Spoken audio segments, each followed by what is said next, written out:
ሰላም ጤና ይስጥልን። ሰላም ሁሉ ለእናንተ ይሁን ብያለሁ ተመልካቾች፣ እንደምን አላችሁ? ዛሬ እንግዲህ አንድ ባለ ታሪክን ይዘንላችሁ መተናል። እንግዲህ እቺ ባለ ታሪክ እጅግ በጣም አሳዛኝ ልብ የሚሰብር ታሪክ አላትኝ።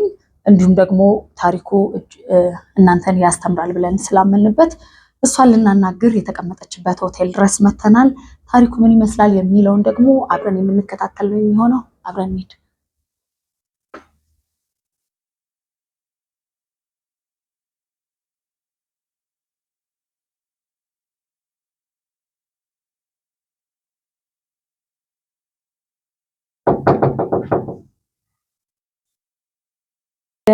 እንዴት ነሽ? ሰላም ነሽ ወይ? ቤት ለምቦሳ ነው የሚባለው? ምን ነበር አባባሉ? ራስ ጠፋ ሆቴል ስለሆነ። እሺ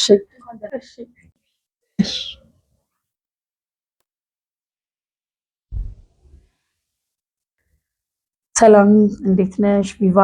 እግዚአብሔር ይመስገን። ስላገኘሁሽ ደስ ብሎኛል። እኔም ደስ ብሎኛል። ቀጠሮ አልጠበቅኩም መሰለኝ። ሰዓት አላከበርኩም እንዴ? ጎበዝ ነሽ። መገኘት ራሱ ትልቅ ነገር ነው።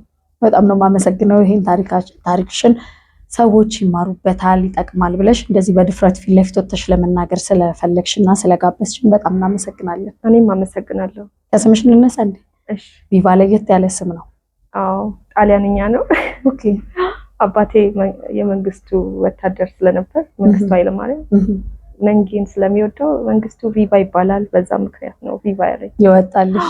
ያው አሸናፊ እንደማለት ነው። መልካም። ሙሉ ስምሽን አስተዋውቂኝ። ቪቫ አጋምሶ እባላለሁ። የአባትሽ ስምም ለየት ያለ አጋምሶ። አጋምሶ ማጋመስ ነው። አዎ፣ ብዙ ትርጉም ያለው ግማሽ እንደማለት ነው። እሺ፣ ስለ ውልደትሽ ስለ እድገትሽ ምን ይመስላል የሚለውን ከሱ እንነሳ እስኪ። እኔ የጅማ ልጅ ነኝ። ጅማ ህብረት ትምህርት ቤት ተምሬያለሁ እስከ 5። ከ5 በኋላ ጊንጆ የሚባል ትምህርት ቤት ተምሬያለሁ። ጊንጆ 8 ጊንጆ ጉድሩ ይባላል። ያው የአካባቢው ስም መሰለኝ የቀበሌው ስም። ከዛ ደግሞ አጂፕ ሁለተኛ ደረጃ ትምህርት ቤት እዛ ተምሬያለሁ። ጅሬን ሁለተኛ ደረጃ ይባላል። ሁለተኛ ደረጃ ትምህርት ቤት 9 10ን ተምሬያለሁ። 11 12ን ደግሞ ፕሪፓራቶሪ ይባላል። ወደ ከተማው ከፍ ብሎ ያለው 11 12 ተማረን። ከዛ በኋላ ማስተርስ ዲግሪ ምናምን በኢንፎርሜሽን ቴክኖሎጂ ሰርቻለሁ ባህር ዳር ዩኒቨርሲቲ ዲግሪን።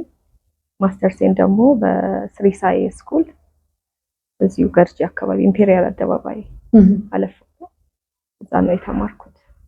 ስለ ቤተሰቦችሽ ደግሞ የተወሰነ ነገር እንበል እስኪ።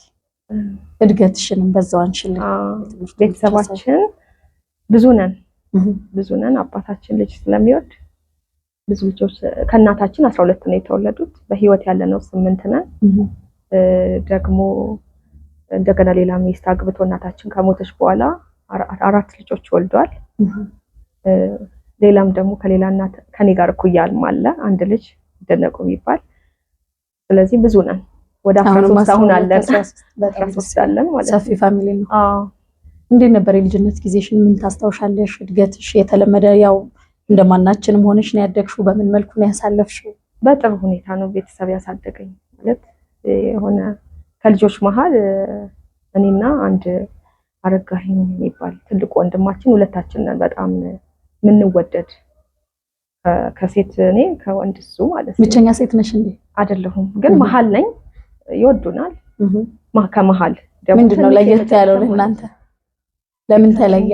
ከጸባያችሁ ከምናችሁ? እኔ በጣም አስቸግራለሁ። ብር አምጣ ማለት እወዳለሁ። ብር ማለት አባክናለሁ ማለት ነው። ለኔ እና ለእህቴ የሚሰጠን አሁን ለታላቅ እህቴ ለሳምንት የሚሰጣት እኔ ከሚሰጠኝ በታች ነው። የዛን ጊዜ ለምሳሌ 50 ብር እሷ ለሳምንት ሲሰጣት ለኔ 300 ብር ነው። ያኔ ማለት ብዙ ብር ነው። 2001 ምናምን ላይ ትልቅ ብር ነው። ከዛ በፊትም ማለት ነው 98 ምናምን ላይ እንደዚህ ነው የሚሰጠው። የኪስ ገንዘብ የሚሰጠን እኮ ነው ዩኒቨርሲቲ ላይ። ትምህርት ቤት አሁን ትንሽ ሳንቲም ነው። ብስኩት ምን በላው አይስክሬም ብቲ ኬክም ትንሽ ብር ነው። ለታክሲ ብር ከ50 ምን ከፍለው ነው እሱ ምን በላው ደርሶ መልስ ብር ከ50 ፕሪፓራቶሪ ስንማር ብር ከ50 3 ብር በእግር ሄደን በእሷ ኬክ ምን በላበትም ጊዜ አለ ስንፈልግ ከጓደኞቻችን ጋር ተሰብስበን። እኔ ግን 100 ብር ምናምን ይዤ ነው የምሄደው በዛን ሰዓት ክላስ ኤሌመንታሪም 9 10ም ብዙ ብር ነው ግን 100 ብር ይሳል ማለት ነው። በደንብ ብዙ ነገር የማድረግ አቅም ነበር። እሺ እንግዲህ እንደማናችንም እንግዲህ በጥሩ መልኩ አሳልፈሻል ልጅነትሽን። ያልፍና ደግሞ ወደ ፍቅር ህይወትሽን እንግባ። ፍቅር ቪቫን ይዟት ያውቃሉ? የፍቅር ህይወትሽ ምን ይመስላል? መቼ ነው? ያው እንግዲህ እንዳየሁት የ10 ዓመት ልጅ አለሽ። ይሄ ነገር እንዴት ነው መጀመሪያ የተጠነሰሰው? ማስተርስ እየተማርኩ ነው ጓደኛ ያስኩት 2007 ላይ ጓደኝነት ጀመርን። ከዛ በኋላ አጋጣሚ ሆኖ ሰርግ ሳናረግ እኔ ግራጁዌሽን ሳይደረግ ሰርግ አልፈልግም ብዬ ነበርና ሰርጉ እንዲቆይ አደረኩኝ። ከግራጁዌሽን በኋላ እንዲሰማ ስለፈለኩኝ ነገሩ እና አጋጣሚ ቤቢ ሲረገዝ ተለያየን። ግራጁዌሽንም ሳይደርስ ማለት ነው የተለያየን። አጭር ጊዜ ነው የፍቅር ታሪክ ያለኝ የ6 ወር ያህል ማለት ነው። እንደው አስተማሪ ከሆነ ምን ነበር የመለያ ምክንያታችሁ? ሜሴጅ ስላየው ነው የተለየሁት። በዛን ጊዜ እርጉዝ ስለነበርኩ በጣም ነው የምበሳጨው። ትንሽ ነገር ነው ማጋነነው እና ለምን አየው ያንን ሜሴጅ ብዬ በዛ ምክንያት ነው። ልታወሪ ያልሞከርሽም? ከዛ በኋላ ሆርሞንም አለ ምን? ሞክሬያለሁ። ይቅርታም መጀመሪያ ላይ ሜሴጁን ሳላሳይ አጻፍኩምም አለ። ከዛ ደግሞ ሳሳይ ይቅርታም ሶሪም አለ። ለምን አካውንቴን አየሽው ምናምንም አለ። ያው አጋጣሚ እኔ ማየት አጋጣሚ ልጅነቱም ደግሞ አለ። እርግዝና ይመስለኛል። ከልጅነቱም በላይ እርግዝናው በጣም ነው ያነጫነጨኝና በጣም ትልቅ ጥፋት እንዳጠፋ ሰው ነው እንትን ያልኩት። ማለት በህይወቴ ትልቅ ጥፋት እንዳጠፋ ሰው ነው የቆጠርኩት። ግን ብዙም የሚጋነን አይደለም አሁን ሳይው ጥፋቱ ካለፈ በኋላ ያው ማስተካከል የማትችው ነገር ስለሆነ ነው እንጂ ጊዜው አሁን ያኔ ቢሆን ማስተካከል እችላለሁ። ግን አሁን የነበርኩበት ጊዜ የዛኔና አሁን አንድ አይደለም።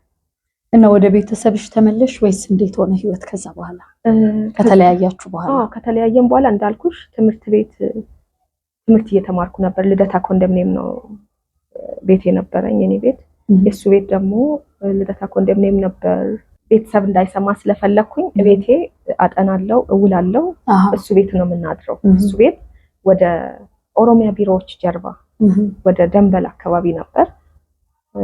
እዛ አካባቢ ነበርና እዛ ነው የምናድረው። አባቴ ሲመጣ ግን የኔ ቤት ነው ማድረው። ስለዚህ ልደታ አካባቢ የነበረው የአንቺ ቤት ነው? የኔ ቤት የሱ ኦሮሚያ ጀርባ እሱ ቀየረው። ከልደታ ወደ ቀይሮ ነው ወደዛ ቀይሮ ነው። አዎ እሺ። ከዛ በኋላ ላይፍ እንዴት ሆናልሽ? ብቻዬን ነው የኖርኩት። እሱን ለመውለድ ግን ጅማ ነው የሄድኩት። ጅማ ሆስፒታል ነው የወለድኩት። ቤተሰቦች ጋር ማለት ነው? ቤተሰብ ጋር አባቴ አልፈቀደም ነበር። ያውቁ ነበር? እንዴት ተሳወቁ? ለምን ተለያየሽ? አብረሹ ካልሆንሽ ደግሞ በቃ እኛ ጋር እንዳትመጪ ነው ያለኝ። እንዴት ነበር? ወደ ኋላ እንሂድና እንዳትመጪ የሚለው ነገር ጋር ከመድረሳቸው በፊት እንግዲህ እርግዝናሽ መጀመሪያ መታወቁ አይቀርም። እርግዝናሽን በምን መልኩ ነው ለቤተሰብ ያሳወቅሽው? ያው ከባድ ነው ቤተሰብ ሳያቅ ለብቻ የፍቅር ህይወትሽ ይታወቅ ነበር? አይ የፍቅር ህይወቴ አይታወቅም። ማርገዜ ሲታወቅ ግን አብሬው እንደምኖር ሲታወቅ ከቤተሰቦቼ ማለት ለወንድሞቼ አሳወቅኩኝ። ሽማግሌ ለመላክ ምናምን እየተዘጋጀ ነበር የልጅ አባትም። ከዛ በኋላ ግን እኔ ነኝ ኢንተራፕት ያደረኩት። ይሄን ሜሴጅ አጋጣሚ ሳይ የሽምግልናውን ፕሮሰስ አይቻልም አይሄድም አልኩኝ። ቤተሰቤ ያውቃል እና ሰምቷሉ ማርገዜን። እነሱ ሽማግሌ ይመጣል ብለው እየጠበቁ ነው። ከዛ እኔ ግን አስቆምኩኝ። አይላክም በቃ ከልክያለሁ አይቻልም ምናምን አልኳቸው። ያ ነገር አባቴ አበሳጨው። ማለት ወይ አብረሹ መኖር አለብሽ ወይ ደግሞ ልጁ መውረድ አለበት አለ። እሱ ደግሞ እኔ በሃይማኖት አይፈቀድም አልኩት። ማለት ለምን እሱም ልክ ነው የኔ ጥፋት እንደሆነ ይታወቃል ኃላፊነቱን ስለሚያውቀው ለዛ ነው። እና እኔ ደግሞ በሃይማኖት ጥሩ ስላልሆነ ያ መጀመሪያ ጥፋትም ከሆነ በቃ እንደ ጥፋት ይቆጠር ሰው መጠጋቴ። ግን ማርገዜ ግዴታ ለመውለድ ነው እንጂ ለአቦርሽን አይሆንም አልኩኝ። በዛ ተከራከርን። እንደ ስብሰባ ተሰብስበን የወንድሜ ቤት ወደ ብርጭቆ ኮንዶሚኒየም ነው። በጣም ነው የተጣላነው። ትልቅ ጥል ማለት ከአባቴ ጋር ማለት አባቴን ብዙ ጊዜ ይቅርታ ጠይቄያለሁ። ግን እሱ አይረሳም እየመጣ ምናምን ደግሞ ያነሳዋል።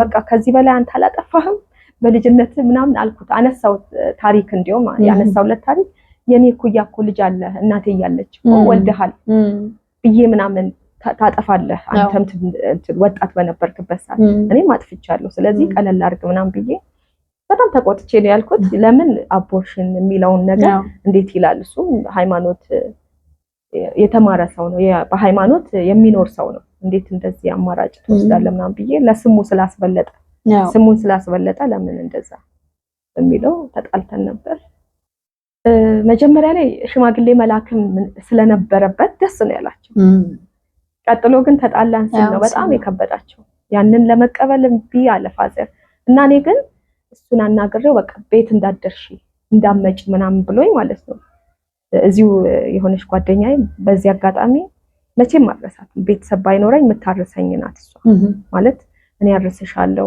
መሲ ትባላለች የዩኒቨርሲቲ ባህርዳር ዩኒቨርሲቲ ጓደኛዬ ናት አንድ ዶርም ነበርንና እሷ አቋርጣ መታ ሪፍት ቫሊ ነው የቀጠለችውና መሰረት ሽፈራው ትባላለች በጣም ጥሩ ልጅ ናት እኔ ቤት በቃ እኔ ግቢ አንድ ክላስ ትከራያለሽ ወይም ቤት ለቀሽ ከዛ በኋላ እኔ አረስሻለሁ ምንም እንዳታስቢ ስለ ቀለብ ምናምን እንዳታስቢ ማንንም ባይኖር ቤቱ ኪራዩን ብቻ አባትሽ ይቻለው ደግሞ ከልደታ ኮንዶሚኒየም አንፃር የቤት ኪራዩ እሷ በጣም ቀላል ነው እሷ ግቢ የነበረው ኪራይ ቤትና እሷም ተከራይታ ነው ሰዎች የሚያከራዩት ሌላ ቤት ስለነበር እዛ ተገበያለሽ እኔ ነኝ ማድረስሽ ምናምን ብላኝ ነበር ከዛ እኔ ግን እልክ ስለያዘኝ ፋዘርን እንደዚህ ቀን አናገሬው ፕሌን ትኬት ቆርጬ ቤት ደርሻለሁ ያኔ 300 ምናምን ይሁን ብቻ የሆነ ትንሽ ብር ነበር ፕሌን ትኬት እዛ ፕሌን ትኬት ቆርጬ እንደተነጋገረን ወጥቼ ሄድኩት ጅማ ነኝና እዛ ወደ ቤት ማለት ነው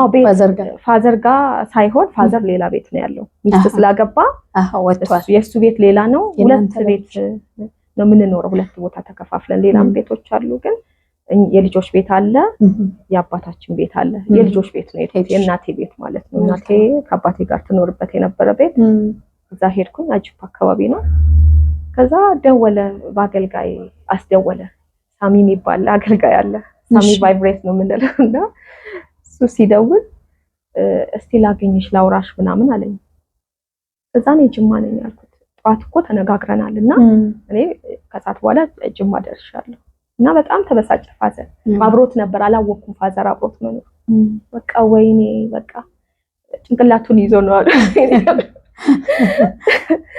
እና ጓደኞቹም ያበሽኩት ነበር ጭና መጣችሁ ነው አስጭነው ላካስ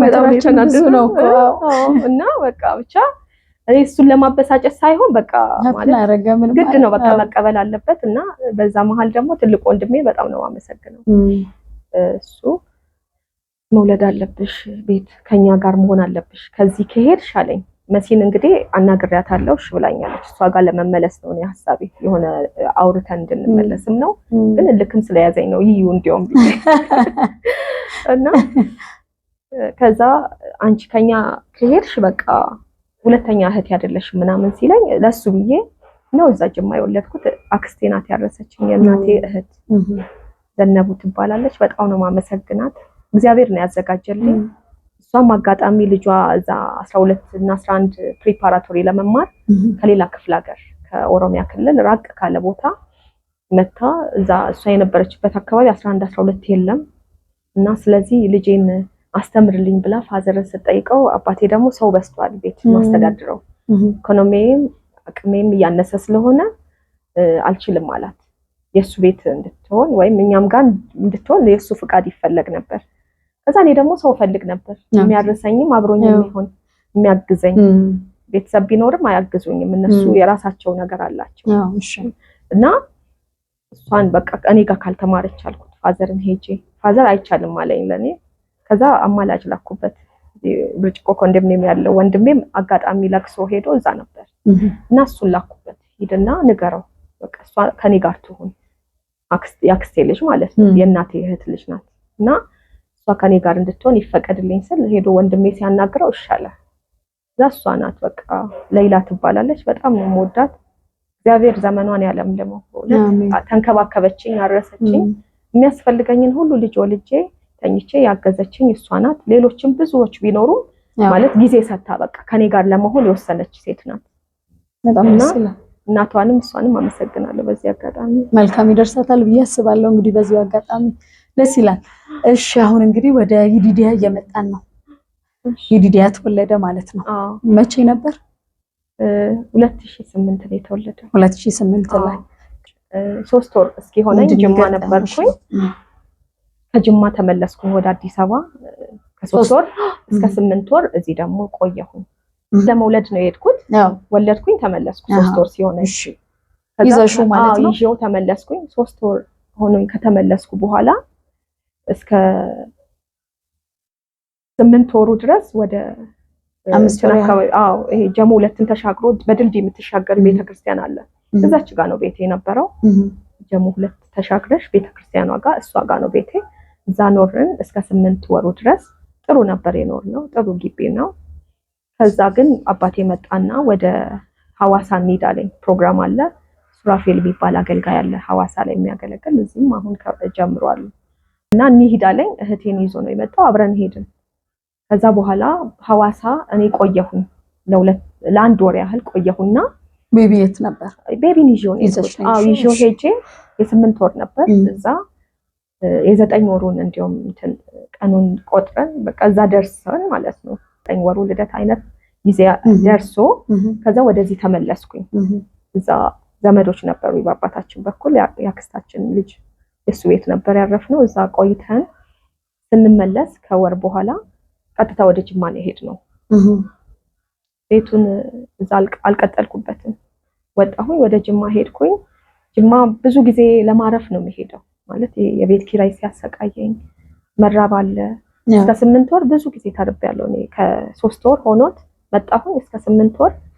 አንዳንድ ጊዜ ጦት የማይፈሰኝ ጊዜ ውላለ ከመራብ የተነሳና አባቱን ለምነዋለሁ እባክህ በቃ ወተት ግዛለት ሊፍቶ ሚል የሚሰጠን አለ ቀለብ ተቆራጭ። ግን ሌላ ስላልነበረኝ 800 ብር ነው የምከፍለው። ቤት የዛኔ ቆንጆ ቤት ነው፣ 1 ክላስ 800 ብር ነው።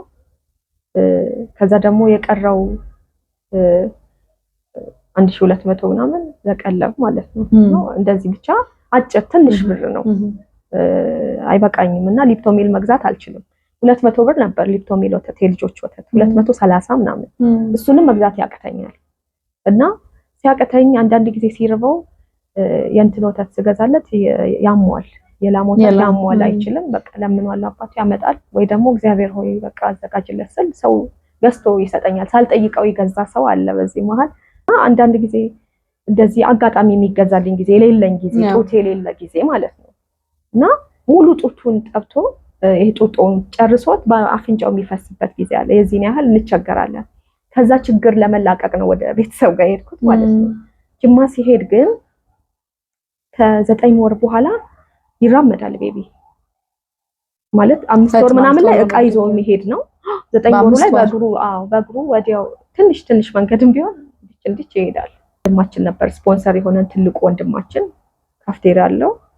ስፖንሰር የምግብ ሁሉንም ይችላል። ቤት የለም ምግብ ቤት አይዘጋጅም። በቀን 3 ይፈቀድልኛል። የዶሮ ስጋ አሁን ዶሮ ወጥ ከሆነም እንትን ብለው ቁሌቱን ታዩልና የዶሮን ስጋ ይዤ ለሱ ነው የምሰራለት ፈጭቼ። ጧት ላይ ጥብስ ከሆነ የበግ ስጋ ነው፣ እሱን ደግሞ ፈጭቼ በመፍጫ ነው ማበላው። የደቀቀ ነው እስከ 4 ዓመት የሚበላው ፈጭቼ አበላዋለሁ። እራት ላይም እንደዚሁ የስጋ አይነት እየቀያየርኩኝ የፈጨው በደንብ ሰውነቱን ጥሩ ነው ተገንብቶ ነበር። በጣም ወፍራም ቆንጆ ነበር። እና 3 እስከ 8 ወር የነበረውን እድሜ በጣም ተቸግረሽ እንዳሳለፍሽ ስታጫውቺ ነበረ። ያኔ ቤተሰቦችሽ አልረዱሽ ነበር? በጊዜው አልረዱኝ። ምን ነበር ምክንያቱ? እንደዚህ መርዳት የሚችሉ አቅም የነበራቸው ሰዎች ከሆኑ ለምን ነበር ያልረዱሽ? በቃ እኔ የገባውበት ላይፍን ጥሩ ስላልነበር ማለት አወላለዴ ምናምን ለምን አብረሽው አልሆንሽም የሚለው ጠብ ስለነበር ለዛ ነው እንደማቀብ ነው። እሺ ከዛ ቤት ሲሄድ ግን ወንድሜ ፈቀደልኝ። ጠብ ነበር ቤት ውስጥ። እሺ እና ስለዚህ ምግብ ቀለብ ተቋርጧል፣ እዛ አይሰራም። የምን ጸብ ነበር? የቤተሰብ የቤተሰብ እስከ 2 ዓመቱ ከወንድሜ ቤት ነበር የማመጣው። ሁሌ በየቀኑ ጁስም ወተትም የፈለኩትን እችላለሁ። 3 ምግብ ይፈቀድልኛል። ሰውነቱን ብታይ በጣም ወፍራም ነው፣ እንደዚህ አልነበረም። ከዚህም በላይ ነው፣ ወፍራም ነው። 18 ኪሎ ነው እስከ 2 ዓመቱ። ትልቅ ነው እና አታነሽውም አንቺ፣ ወንዶች ናቸው የሚሸከሙት እንጂ ሴት አትችለውም። እና ግን ሁሌም ይነግረኛል ማሚ ታይ ነው የሚያውቃት። የዛኔ እስከ 2 ዓመቷ አልነገረኝም አላወራም። ታይ በምልክት ግን ታይ ሽንት ቤት ሳጥበው ነው ብዙ ጊዜ እንደሱ የሚለኝ ታይ ማሚ ታይ እና ሻወር ወስጄ እኔም እሱን በፎጣ ተጠቅልለን አስተኛዋለሁ አልጋ ላይ። ሳስተኛው እኔን ራቁቴን ካየኝ ማሚ ሙሙ ብሎ ነው ሮጦ የሚሄደው፣ ይፈራል። እና ግን ምን እንደገጠመው አልገባኝም፣ ግን ፈርቻለሁ ዙሪያዬ ላይ የሆነ ሰው እየጎዳው እንደሆነ። ምክንያቱም የሚያሳየኝ ቂጡን ነው። ብዙ ጊዜ ቂጡን በምልክት ማሚ ታይ ሳጥበው ማለት ነው። በጣም እየጮኸ ነው እያለቀሰ ነው የሚለው እና ማን ነው እንዲህ የጎዳው ልጄን ምናምን እላለሁ። ሁሌ አዝናለሁ፣ ግን ምንም አላገኘሁም። ከቤተሰብ ግን አልጠበቅኩም ነበር። አዎ አላየሁም፣ ማን እንደሚያደርግ አላየሁም። ነው ልልሽ የፈለኩት እንዲህ አይነት ምልክቶችን ያሳይሽ ከነበረና ያው እንዳልሽው መቀመጫውን የሚይዝ ከነበረ ለማየት አልሞከርሽም ወይ? አካሉን ሰውነቱን አይቻለሁ፣ ግን ሰውን ማን እንደሚያደርግ ነው ያልገባኝ እንጂ እንደነበር ገብቶሻል? ገብቶኛል። ኢቭን ትል ራሱ አይ ነበር፣ ጥቁር ትል የሆነ የደረቀ የቀንዳውጥ አይነት ቅርጽ ያለው የእውነት አይ ነበርና ደግሞ ሲወራ ስለምሰማ እንዲህ አይነት ምልክት እንደዚህ በደንብ ነው ማጣራው። ግን ዙሪያዬን ማየው እንጂ ቤተሰቤ መሀል አላየሁም፣ አልተመለከትኩም። ምምልሽ አልተከታተልኳቸውም። እነሱ ይሆናሉ የሚል ጥርጣሬ አልነበረኝም። እና ወንድሜ ግን የሚያድርባት ጥግ ያለች የሆነች ቤት ነበረች። ሰርቪስ ነው ቤታችን፣ የእናታችን ቤት። እና መጨረሻ ላይ የሆነ ጫማ መደርደሪያ የነበረና ውስጥ ደግሞ ሽንት ቤት፣ ከዛ ደግሞ እንጀራ መጋገሪያም ያለበት ቤት አለ። እሷን ሽንት ቤቷን ደፈኑና እንጀራ መጋገሪያውንና ሽንት ቤቱን አንድ አርገውት አንድ ክላስ አርጋ አንድ ያክስታችን ልጅ ትኖር ነበር ታንክ የምትባል እሷን ለውጪኝ ብሏት እሷ ከዛ ቤት እንድትወጣ አድርጎ እሱ እዛ ቤት ገባ ወንድሜ። እና ቤቱ መግቢያው በቃ እዛ ከገባሽ እንዲህ ገብተሽ እንዲህ ጥፍ ያለ ነገር ነው፣ ምንም ሌላ መግቢያ የለውም በውስጥ በኩል፣ በውጭ ነው የምትገቢው። እና እኛ ግን ውስጥ ያለው ክላስ ሆነን ምንም አይሰማም። 4 ክላስ አለው እኛ የምንኖርበት፣ እሱ ደግሞ ያኛው ደግሞ ሌላ ነው። እና እዛ አስገብቶት ግን ያስጮኸዋል። ሲጮህ ግን በሱ በጭራሽ አልተጠራጠርኩም። እጅግ በጣም ምርር ያለ ጩኸት ሲጮህ ተሸክሞት ይዞት ይመጣል። ምንድነው የሆነው ምናምን ስለው ቀርቅሮ ነው በሩን። እንግዲህ ብዙ ጊዜ ይቀረቅራል እዛ ሲገባ።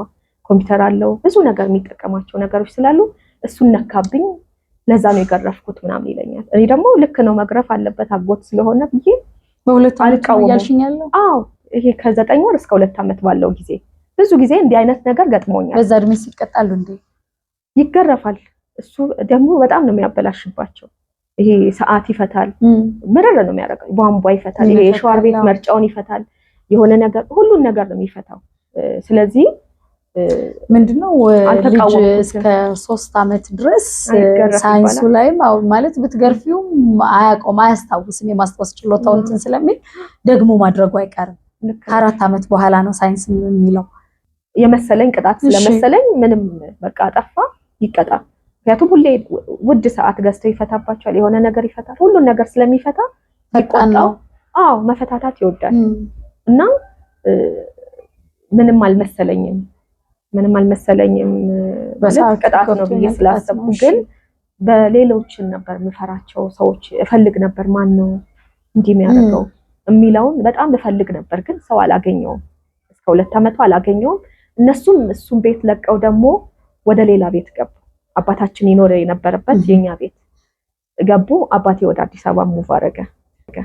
ወይ እሱ ወንድምሽ ማለት አባትሽ ብቻ የሚወልደው ነው? ከአባት አባትሽ ወለደ? ከአባቴ ነው የሚወልደው። እድሜ ልዩነታችሁ እንዴት ነው? 4 ዓመት ነው ልዩነታችን። ይበልጥሻል ያንስሻል? ታናሽ ነው። ታናሽሽ ነው? አዎ ታናሽ ነው። እንዲህ አይነት ነገር ራሱ በዛ ሰዓት እሱም እንግዲህ ልጅ ነው ትንሽ ነው እና አውቅ እንትኑ ራሱ በጣም የሚገርም ነው። እኔም በቤተሰብ አካባቢ እንዲህ አይነት ነገሮች ነበሩ ከዛ በፊት? ጠይቄያለሁ። ቤተሰብ ግን ለአድማጭ ተመልካቾቻችን እዚህ ላይ ግልጽ እንዲሆን ወንድምሽ ጋር የነበረው ነገር ምንድነው ያደረገውስ? ግልጽ አድርገን እናውራ። መጀመሪያ ላይ ታሪኩ ልጄን ይደፍረው ነበር። ከ9 ወሩ እስከ 2 ዓመቱ አልነገረኝም፣ ግን ምልክት ያሳየኝ ነበር። ከዛ በኋላ ግን ከ2 ዓመት ተኩል በኋላ ግን ነገረኝ። ሌላ ቤት ተቀይሮ እዛ እነሱ ቀድመው ሄዱ። እኔ ቀም ሲጓጓዝ አላየሁም። አዲስ አበባ ነበር፣ ወደ ቦሌ አራብሳ አካባቢ ነበርኩኝ። እና እዛ ነበርኩ እነሱ ቤት ቀየሩ እንግዲህ እኔ እነሱ መቀየራቸውንም አልሰማሁም ሄድኩኝ እዛ ቤት እዛ መኖር ጀመርም ማለት ነው እኔ ከዚህ ሲሄድ 2 ዓመት ተኩል ከሆነው በኋላ 2 ዓመት ተኩል ሳይሞላው የነበረውን ነው እንጂ መጀመሪያ የምናወራው ኦኬ ከ9 እስከ 2 ዓመቱ እንደ አይነት ነገሮች አፕን ሲያደርጉ ነበር አልሽ እሱ በቃ ቤቢ ቂጡ ምልክት ያሳየኛል ላይ ፊንዲጣው ላይ ማያለው ብለሽ የሆነ እንትን ፓምፐርስ ነው ብሎ ያቃል ዶክተር ጋር ወስጄ አቃለው ፓምፐርስ ልጦት ይሆን በቃ ፓምፐርስ አቁሚለት ተብዬ ማቃለው ያየሽውን አሁን ለነገርሽ ፓምፐርስ ለዶክተሮች አልተናገርሽም በጊዜው አልነገርኩም ምክንያቱም ማንነቱን ስላልገባኝ ራሴ ይዤው ግን ፈልጋለሁ ሰው ፈልጌ ካገኘው በኋላ የሆነ ነገር ማድረግ እንዳለብኝ ስለገባኝ አይ ሰው ማግኘት ሌላ ጉዳይ ነው ያው ዶክተር ጋር ግን ስትወስጂው እንደ አይነት ምልክቶች አይቻለው እንዴት ልትይ አልቻልሽም ይሄ ትሉን ያየው ጊዜ አልወሰድኩም እንጂ የማክሰሉ ጊዜ ወስጃለሁ ፓምፐርስ ታይ ነው ያለኝ ዶክተር ፓምፐርስ ልጦት ሊሆን ይችላል የፓምፐርስ አለርጂ ሊሆን ይችላል ምናምን አለኝ የህፃናት ዶክተር ጋር ወስጄው ከዛ ፓምፐርስ ተውኩኝ እሱ ግን ያሳየኛል ሁሌም ሳጥበው ነው የሚጮኸው ቂጡን የነካ ምናምን ታይ እና እኔም ደግሞ ያላሳከምኩትና የህክምና ወረቀቶች አንዳንድ ጊዜ ያገኛለሁ ተወሰደበትን የህክምና ቦታዎች እኔ በሌለውበት እና ለምን እንደተወሰደ ባላቅም የሆነ የህክምና መረጃ ማግኝቻለሁ እኔ ያልሄድኩበት ቤት ውስጥ ካርድ በሱ ስም በቤቢ ስም እኔ ያልሄድኩበት ማን ነው የሚወስደው እርግጠኛ አንቺ ሴት ሆነሽ ነው እኔ አንዳንድ ጊዜ ወደ አዲስ አበባ መጣለሁ እዛው ቁጭ ብሎ ቤቢን ሽው ለሳምንት የሆነ ጉዳይ ሲኖረኝ መጥቼ ነው የምመለሰው እና እንደዚህ ማይቻ ቃለው ግን ማን እንደሆነ ስላልገባኝ አጠይቂም ምን ሆኖ ሄደ ወረቀቱን አይቼ ግን ተጠራጥሬያለሁ ትሉ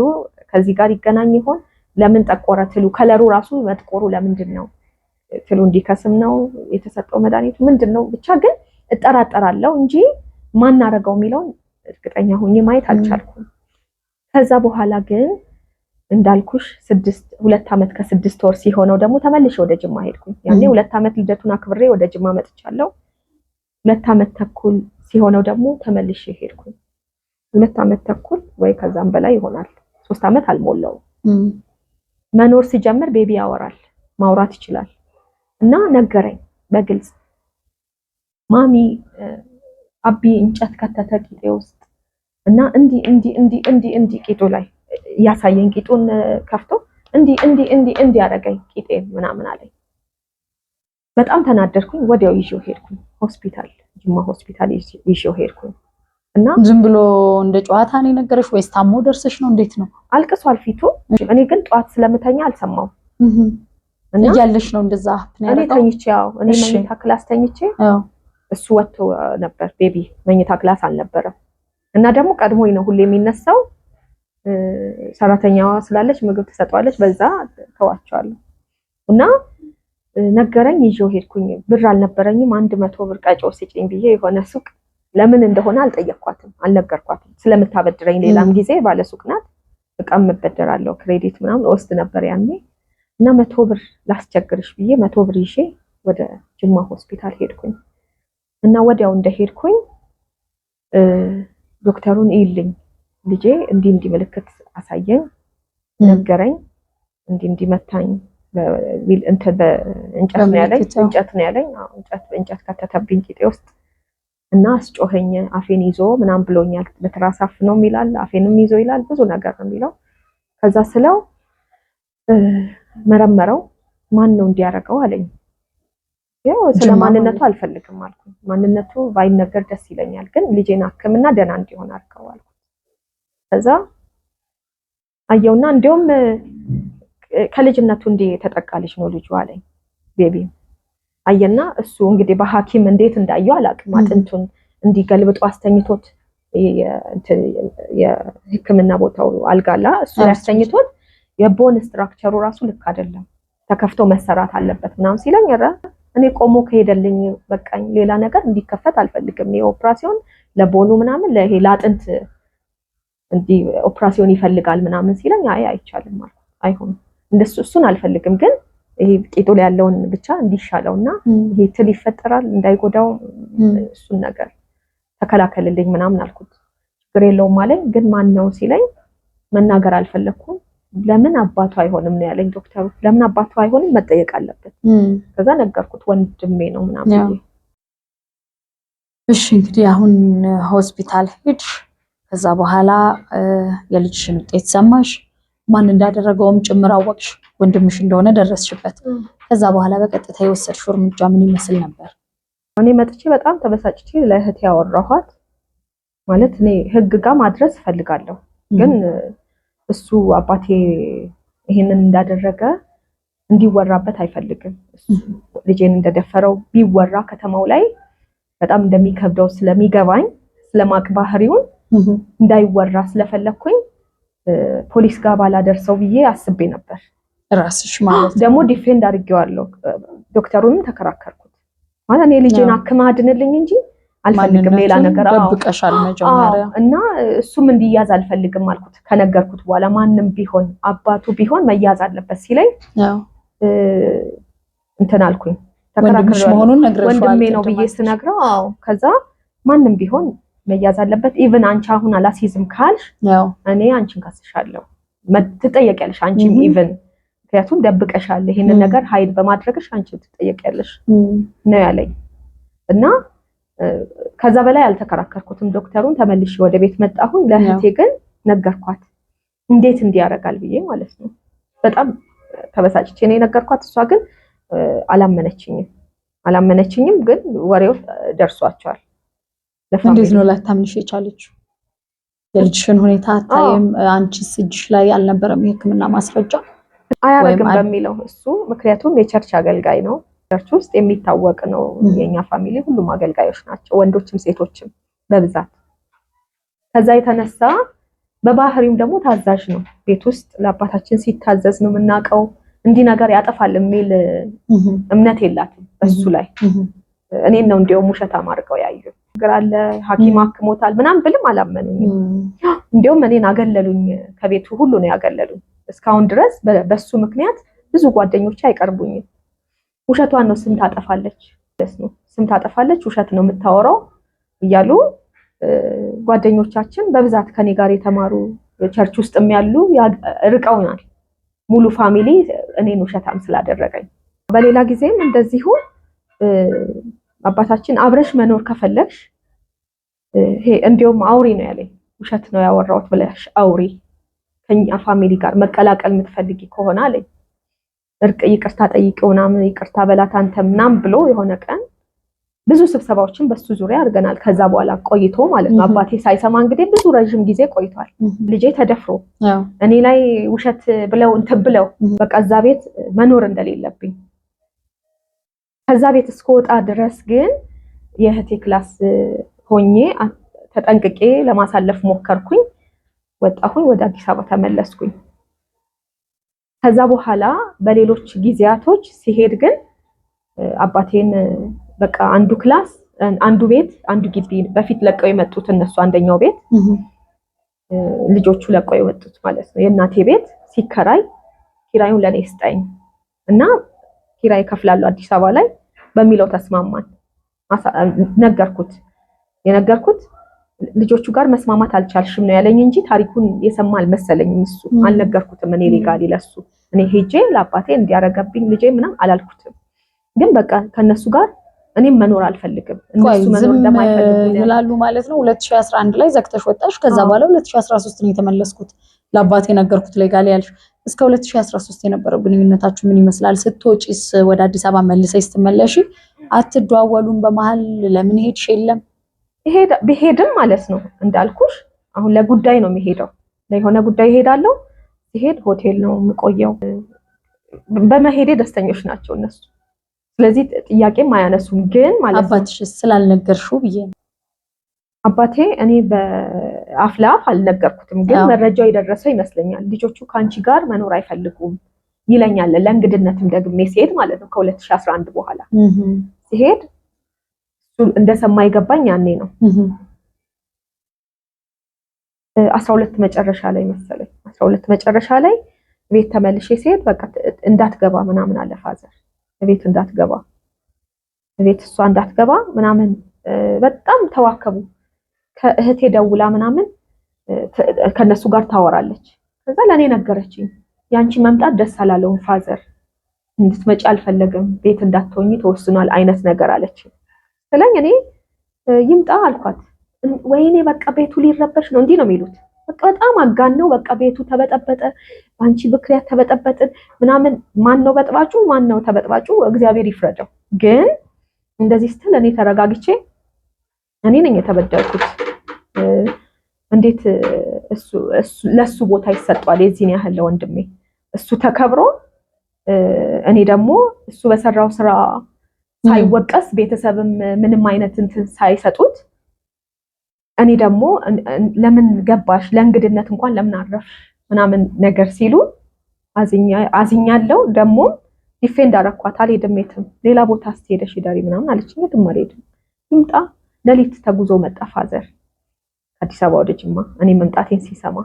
ክስ እንግዲህ የጀመርኩት ያኔ ነው። የፍርድ ቤት ክርክር ጀመርኩኝ፣ የውርስ ክርክር። በቃ ከነሱ ጋር አልኖርም ብዬ ማለት ነው።